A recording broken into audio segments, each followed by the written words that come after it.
Guys, pag may naramdaman kayong sakit or kuwari, sa buhay nyo, tinitiis kayong sakit na, okay lang to maging okay. Magpa-check kayo agad. Huwag nyo antayin lumala. Huwag nyo pigilan yung sakit na parang, kaya ko to.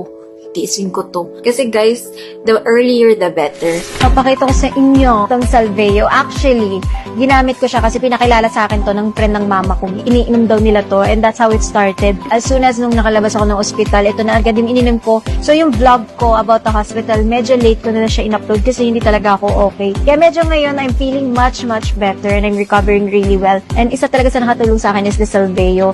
And yun, gagamit ko lang ng isang kutsarita tapos imimix mo lang siya sa water. So iniinom ko yung SBG once a day. At grabe, doon ko nakita na parang mas nag-improve yung health ko. This is actually organic and pinaalam ko din to sa doctor ko. Since day 1, pwede ko na siya inumin from the hospital.